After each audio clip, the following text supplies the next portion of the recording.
So hello everyone, welcome to my channel. र यो भिडियोमा आज फिजिक्सलाई कसरी एप्रोच गर्ने भन्ने तरिकामा आज हजुरहरूलाई भन्छु। हजुरको फिजिक्स विक छ, हजुरको फिजिक्समा राम्रो मार्क्स आएको छैन। मोक टेस्टमा पनि फिजिक्समा 10-20 जस्तो मार्क्स आइरहेछ भने 20सम्म आइरहेछ भने पनि अब यो भिडियो हेरेपछि चाहिँ यो भिडियोमा मैले जे सल्युसन हजुरहरूलाई भन्छु त्यो फलो गर्दै जानुभयो भने हजुरको 1 मन्थ 2 मन्थमा चाहिँ हजुरको मार्क्स इम्प्रुभ आफै हुन्छ के। 20 आउँदैछ भने हजुरको 25 देखि 30सम्म आउन सक्ला, या फिर 10 आउँदैछ भने 20सम्म आउन सक्छ के। सो मैले भनेको कुराहरूलाई यो नोट गर्नुहोस् कि अब याद गर्नुहोस्, दिमागमा राख्नुहोस्, तर यो फलो गर्नुहोस्। यो फलो गरेपछि चाहिँ हजुरको फिजिक्समा मार्क्स बढिहाल्छ र गर्दा गर्दै सीसम्म हजुरको मार्क्स चाहिँ 40 देखि 45 प्लस पनि आउनै सक्छ है। सो अब सुरुमा चाहिँ के गर्ने त, अब फिजिक्स विक छ, हजुर 12मा हुनुहुन्छ भर्खरै होइन। फिजिक्सहरूको थ्योरी आउँछ जस्तो लाग्छ, तर हजुरको एमसिक्यू मिलेको छैन। त्यस्तो एमसिक्यू गर्दाखेरि हजुरहरूलाई गाह्रो भएको छ भने के गर्ने होइन, सुरुबाटै म भन्छु। सो मेरो नाम प्रणव तिवारी, एमबिबिएस र्याङ्क 7। ल यही अब भिडियोमा चाहिँ सुरु गर्छु है। अब के हुन्छ भन्दाखेरि हजुरहरूले थ्योरी त पढ्नुहुन्छ होइन। मानव एउटा बुक लिएँ मैले, यो फिजिक्सको प्रिन्सिपल अफ फिजिक्स भन्ने बुक है। अब यहाँ के हुन्छ भन्दाखेरि हाम्रो यहाँ थ्योरी हजुरहरूलाई स्कुलमा पढाउँछ, पर यो 12को बुक रहेछ होइन, रोटेसनल डाइनामिक्स सुरुमै त्यही छ। अब के हुन्छ भन्दाखेरि हजुरहरूले थ्योरी पढ्नुभयो, थ्योरी पढेपछि के गर्ने, सरहरूले थ्योरी पढाएपछि के गर्ने भन्दाखेरि त्यो थ्योरीमा भएको होइन हजुरहरूसँग डिराइभेसन गर्नुहुन्छ। डेराइभेसनमा गरेको पछाडिको फर्मुलाहरू हुन्छन्, जुन डिराइभ गरेर निकालेको फर्मुलाहरू हो, त्यो फर्मुलाहरू नोट गर्नुहोस्। अनि त्यस्तै हाम्रो लेसनको लास्टमा गएर होइन, त्यस्तै डिराइभ गरेको फर्मुला धेरै हुन्छन्, लेसनको लास्टमा जानुहोस्। त्यहाँ गएपछि के हुन्छ हजुरको त्यहाँ यसरी फर्मुलाहरूलाई कन्साइज गरेर कति फर्मुलाहरू छन् यो लेसनभित्रमा भनेर लेखेको हुन्छ। हो त्यो फर्मुलाहरूलाई पहिला हजुरहरूले याद गर्न पर्यो। सबभन्दा फर्स्ट कुरा के अरे, लेसनको थ्योरी पढेर भ्याएपछि, थ्योरी गराएपछि, डिराइभेसनहरू गराएपछि यसको पछाडिको जुन फर्मुलाहरू छन् हो त्यो फर्मुलाहरू याद गर्न पर्यो। किनभने फिजिक्समा फर्मुला मस्ट है, फर्मुलाहरू याद गरिराख्नुपर्छ है। फर्मुला छोडेपछि फिजिक्समा मार्क्स आउँछ भन्ने त नसोच्ने हुन्छ है। सो फर्मुला याद गर्ने नम्बर 1। नम्बर 2मा के हुन्छ भन्दाखेरि नलेज बेस्ड क्वेसन छ यहाँ है। अब बल डान्सर स्ट्रेचेस अर ह्यान्ड यस्तो भनेर यहाँ एउटा कन्सेप्चुअल क्वेसन छ। अब यो कन्सेप्चुअल क्वेसनलाई के गर्छन् भन्दाखेरि एमएससीमा सीईको क्वेसनमा चाहिँ हो यो कन्सेप्चुअल क्वेसन दिन्छ, जस्तो त्यस्तै हाम्रो क्वेसन लेखिदिएको हुन्छ र यसको जुन ल्याङ्ग्वेजमा जुन आन्सर छ होइन, जुन आन्सर छ नि ल्याङ्ग्वेजमा हो त्यो चाहिँ हाम्रो अप्सन बनाएर दिन्छ है। त्यस्तै 4वटा अप्सन दिन्छ, हो त्यो 4वटा अप्सनमा कुन चाहिँ करेक्ट हो भनेर हामीलाई छान्न पर्ने छ। सो त्यसको लागि पनि हजुरले के गर्नुपर्छ भन्दाखेरि यो कन्सेप्चुअल क्वेसनहरू, नलेज बेस्ड क्वेसनहरू पढ्नुपर्छ। अनि अहिलेको सीमा त के गर्छ भन्दाखेरि जुन न्युमेरिकल्स हुन्छ नि त्योभन्दा नि धेरै हाम्रो के सोधेको हुन्छ, कन्सेप्चुअल क्वेसन। किनभने विद्यार्थीलाई कतिको कन्सेप्ट छ यो लेसनको भनेर सोधेको हुन्छ। पुरानो क्वेसनहरू हजुरले हेर्नुभयो भने बिपीमा सोधेको क्वेसनहरू जस्तो हुन्छ, जस्तो हाम्रो फेसमा सोधेको क्वेसन हुन्छ होइन, आइओईमा सोधेको क्वेसन हुन्छ, इन्डियन क्वेसनहरू हुन्छ। हो त्यस्तो क्वेसन चाहिँ खासै सोधेको जस्तो देखिँदैन हो। आइओएममा सोधेको क्वेसनहरू अलिअलि त्यस्ता हुन्छन्, तर त्योभन्दा पनि अझै अहिले के सोधेको छ भन्दाखेरि कन्सेप्चुअल क्वेसन, जुन 1 लाइनको क्वेसन 2 लाइनको क्वेसन हुन्छ त्यो सोध्छ र ट्याक्क त्यसको एन्सर के हुन्छ त्यो रिजनवाला क्वेसन त्यस्तो धेरै सोधेको देखिएको छ। सो त्यसैको लागि हजुरहरूले यो नलेज बेस्ड क्वेसन चाहिँ हजुरले पढ्नै पर्ने हुन्छ के। सबभन्दा अगाडि मैले के भने, सबभन्दा अगाडि फर्मुला घोक्ने, नम्बर 2मा नलेज बेस्ड क्वेसनहरू पढ्ने। अब नम्बर 3मा के गर्ने त नि, अब यो दुइटै काम गरेपछि हजुर पछाडि आउनुहोस्। पछाडि आएपछि यहाँ बुकको एमसिक्यू हुन्छ। सो बुकको एमसिक्यू चाहिँ छोड्ने नै होइन। यहाँ यो बुकमा चाहिँ कतिवटा रहेछ भन्दाखेरि यो लेसनमा 43 वटा एमसिक्यू रहेछ। अरे 43 वटा एमसिक्यू हजुरले मजाले पढ्नुपर्छ, मजाले मतलब सल्भ गर्नुपर्छ, र यो किन सल्भ भयो, कसरी सल्भ भयो यो रिजन पनि जान्नुपर्छ। सो नम्बर 3मा चाहिँ त्यो। अब हजुरहरूले यो लेसन मजाले पढ्नुभयो, यसको फर्मुलाहरू याद गर्नुभयो, यसको नलेज बेस्ड क्वेसनहरू गर्नुभयो र यसको एमसिक्यू पनि गर्नुभयो भने यो क्वेसन केही छुटो त आफै सोच्नुहोस्। यो क्वेसनबाट केही छुटो अरू केही गर्न पर्ने र सीमा आउन सक्ने र हामीलाई नथाहा भएको नो, केही हुँदैन।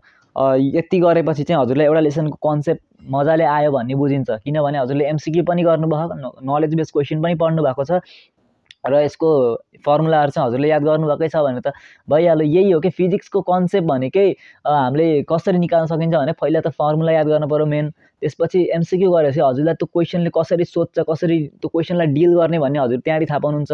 अनि तेस्रो कुरा चाहिँ जुन कन्सेप्चुअल क्वेसनहरू आएको हुन्छ त्यो हजुरले यहाँबाट पढेर थाहा पाउनुहुन्छ। हो त्यसरी चाहिँ हामीले फिजिक्सलाई बिस्तारै गर्दै एप्रोच गर्ने। एकैचोटि सबै आउँछ भन्ने त हुँदैन होइन। अब फर इक्जाम्पल हजुरले भर्खरै फिजिक्सको त पढेर मैले भने जस्तो गरेर पढ्नुभयो होला होइन। अब त्यसरी तपाईँले जब एमसिक्यू गर्न थाल्नुहुन्छ नि होइन, अब एमसिक्यू बुकमा न्युमेरिकल्सहरू हुन्छ। अब न्युमेरिकललाई कसरी एप्रोच गर्ने है। यो कन्सेप्चुअल आएको क्वेसन भने त हजुरले पढ्नुहुन्छ, त्यहाँबाट कन्सेप्चुअल क्वेसन मिलाउनुहुन्छ है। अब न्युमेरिकल सोध्यो भने चाहिँ के गर्ने त नि? अब न्युमेरिकल सोध्यो भने चाहिँ हजुरहरूले फर्स्टमा मैले भनेको नम्बर 1 कुरा याद राख्नु त, फर्मुलाहरू याद गर्नुभएको छ भने अब हेर्नुहोस्, तपाईँ त न्युमेरिकलमा दिएको डेटाहरूलाई एनालाइज गर्नुहोस् कि मतलब के डेटा दिएको छ त नि त्यो लेख्नुहोस्। अब तपाईँको क्वेसन पेपरमै लेख्नुपर्ने हुन्छ होइन, सीमा त नयाँ पेज त दिएको हुँदैन। सो क्वेसन पेपरमा डेटा लेख्नुहोस् के दिएको छ डेटा। यो चाहिँ इनिसियली यस्तो गर्छन् कि, किनभने जब सुरु मैले पनि गर्थेँ यस्तै, जब फिजिक्सको सुरु न्युमेरिकल हजुरले गर्दै हुनुहुन्छ भने न्युमेरिकल फट्टै आउँछ भन्ने कसैलाई पनि हुँदैन कि। यो सबै जो पनि फिजिक्समा पुरै जान्ने छ नि विद्यार्थीहरू, तिनीहरूले पनि सुरुमा सायद यही गरेको थिए। अनि फिजिक्सको सबभन्दा अगाडि के लेख्नुहोस्? डेटा, गिभन डेटा लेख्नुहोस्। गिभन डेटा लेखेपछि चाहिँ त्यो डेटासँग मिल्ने फर्मुला के छ, हामीलाई के सोधेको छ र त्यो डेटासँग मिल्ने फर्मुला के छ। फर इक्जाम्पल मानौँ म्याग्नेटिजममा होइन एउटा टर्कको छ नि फर्मुला, टाउ इज इक्वल्स टु बिआई बिना भनेर होइन, नभए force equals to BIL sine theta भन्ने छ होइन। त्यस्तै अब फर्मुलाको फोर्स सोधेको छ भने हजुरहरूलाई फोर्सको अब मास इन्टु एक्सिलरेसन हुन्छ एउटा होइन, अर्को फोर्सको फर्मुला हुन्छ बिआइएल बिल भन्ने होइन, हामीले बिआइएल बिल साइन थीटा भनेर पढेको होइन। त्यो चाहिँ करेन्ट जाँदाखेरि अब तपाईँलाई करेन्ट दिएको छ होइन, तपाईँलाई करेन्ट दिएको छ, तपाईँलाई लेन्थ अफ द कन्डक्टर दिएको छ होइन, तपाईँलाई अनि म्याग्नेटिक यो देखा के अरे म्याग्नेटिक फिल्ड इन्टेन्सिटी दिएको छ भने हजुरले एमए त लगाउनुहुन्न, पक्कै पनि लगाउनुहुन्छ त लगाउनुहुन्न नि त। सो त्यसरी नै के गिभन क्वेसन छ र हजुरलाई फर्मुला त्योसँग रिलेटेड के थाहा छ हो, त्यो फर्मुला त एप्लाई गर्ने हो। के सोधेको छ, के गिभन छ र फर्मुला के छ त्यो दुईटाको कमनमा है। त्यसरी चाहिँ न्युमेरिकल सुरुबाट त्यसरी सल्भ हुन्छ र बिस्तारै गर्दै गए तपाईँले प्र्याक्टिस गर्दै गएपछि हजुरहरूलाई यत्तिकै फट्टै आउँछ कि त्यो हेर्ने बित्तिकै ए यस्तो थियो, मैले यस्तो गरेको थिएँ भन्ने। अब पहिलेमा त सबै आउने त कसैलाई हुँदैन। सो यसरी फिजिक्सलाई बिस्तारै गर्दै एप्रोच गर्न सकिन्छ।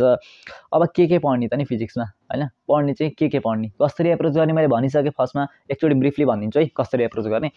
सुरुमा नम्बर 1 के हो, फर्मुला याद गर्ने। फर्मुला याद गर्नै पर्छ। सेकेन्ड, बुकमा +2 को बुक हजुरसँग यो मात्रै होइन, यो प्रिन्सिपल अफ फिजिक्स भयो होइन। अब यही फिजिक्सको बुक पढ्नुपर्छ भन्ने छैन। आइएम पब्लिकेसनको बुक छ होइन हाम्रो, अर्को यो अस्मिता भयो होइन, अर्को आइएम पब्लिकेसन छ।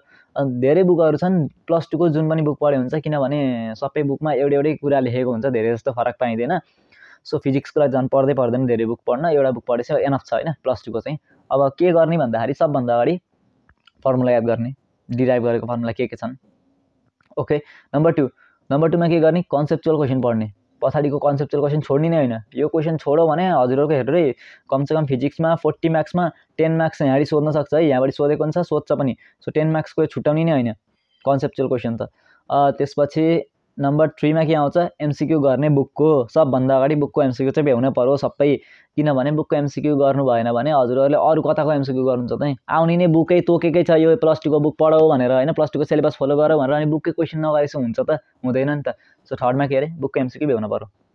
अब त्यसपछि चाहिँ बल्ल त्यस्तो गरेपछि चाहिँ हजुरको अब नयाँ क्वेसन हजुरले प्र्याक्टिस गर्नुहोस्, पास्ट इयर क्वेसन गर्नुहोस्। पास्ट इयर क्वेसन गरेपछि बल्ल हजुरलाई थाहा हुन्छ कस्तो क्वेसन आएको थियो भनेर।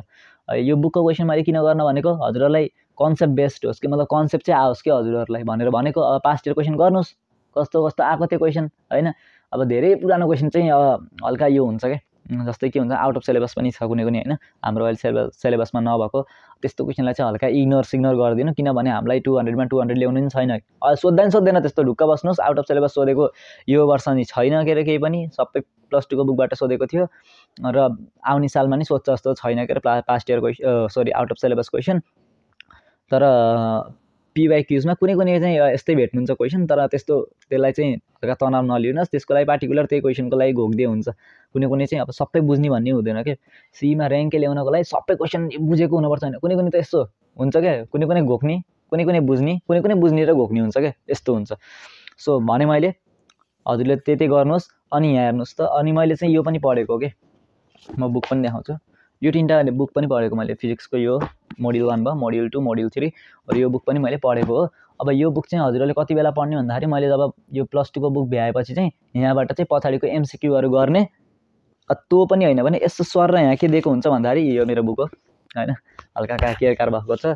अब यसमा चाहिँ के हुन्छ भन्दाखेरि यहाँ हेर्नुहोस् त, यहाँ यस्तो फर्मुलाहरू पुरै दिएको छ कि ट्याक्कै जुन चाहिँ हामीले +2 को बुकमा एब्स्ट्र्याक्ट गर्नुपर्छ नि फर्मुलाहरू, त्यो चाहिँ यहाँ डाइरेक्ट दिएको छ। अनि यहाँ रिजनहरू पनि दिएको छ, जुन मैले यहाँ रिजनिङ क्वेसनहरू भने नि कन्सेप्चुअलवाला यहाँ त्यत्तिकै यहाँ ओल्ड के अरे रिड एन्ड डाइजेस्ट भनेर लेखिदिएको छ। सो यो पनि हजुरहरूले हेर्न सक्नुहुन्छ होइन। म त भन्छु फर्स्ट +2 को बुक पढेपछि यो निमको मोड्युल मात्रै पढ्यो नि मलाई त एनफै हुन्छ जहिले भनिरहेको छु। हजुरहरूलाई बाँकी केही पढ्नै पर्दैन। हुन त अहिले +2 कै बुक पढे नि एनफ छ, तर यस्तो होइन, हजुरहरूलाई क्युरियोसिटी छ, पढ्न मन अझै लागेको छ भने नेमको मोड्युल पनि हेर्दा हुन्छ फिजिक्सको लागि है। मैले भनि देखाइसकेँ मोड्युलहरू चाहिँ यही हो। र यति गरेपछि चाहिँ हजुरको फिजिक्स इम्प्रुभ हुन्छ, इम्प्रुभ धेरै मजाले हुन्छ के। नआत्तिकिन पढ्न पऱ्यो अनि काम भएर पढ्न पऱ्यो क्या। त्यो फिजिक्सको क्वेसन देखेपछि त्यस्तो ला यो फर्मुला लामो क्वेसन आउँछ, लामो क्वेसन आयो भने त्यो न्युमेरिकलवाला टाइपको क्वेसन आयो भने आत्तिने होइन, मजाले गिभन लेख्ने। अब कन्सेप्चुअल क्वेसन त पढेर मिलाइन्छ, कन्सेप्ट गेन गरेर मिलाइन्छ भने न्युमेरिकलहरू कसरी सल्भ गर्ने भनेको मैले भनिसकेँ। फर्स्टमा के गर्ने, गिभन डेटा लेख्ने।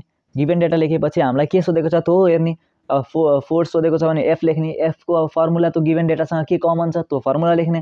त्यो फर्मुला लेखेपछि सबै गिभन क्वान्टिटी छ भने डाइरेक्ट फर्मुला हालिदिने। अब हामीलाई त्यस्तो सोध्दैन कि त्यो गिभन क्वान्टिटीलाई पनि नभएको क्वान्टिटी पनि एउटा दिने, त्यसपछि त्यसलाई अलग्गै डिराइभ गरेर निकाल्ने, त्यस्तो चाहिँ सोधेको हुँदैन, लामो हुन्छ। 52 सेकेन्ड्समा हामीले सल्भ गर्नुपर्ने हुन्छ।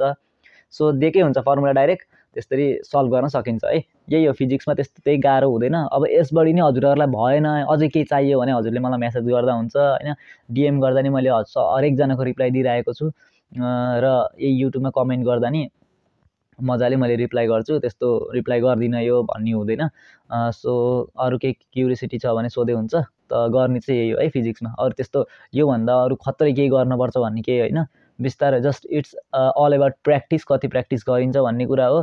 अनि कसरी एप्रोच गरिन्छ त, क्वेसनलाई कसरी हेरिन्छ भन्ने कुरा पनि फरक पर्छ है। त्यो यत्तिकै क्वेसन आयो अनि त्यो मैले भने नि त्यो एन्सर यो भनेपछि यो कन्सेप्चुअल क्वेसनवाला एन्सर यो भनेपछि टिक लाएर अगाडि बढ्ने होइन।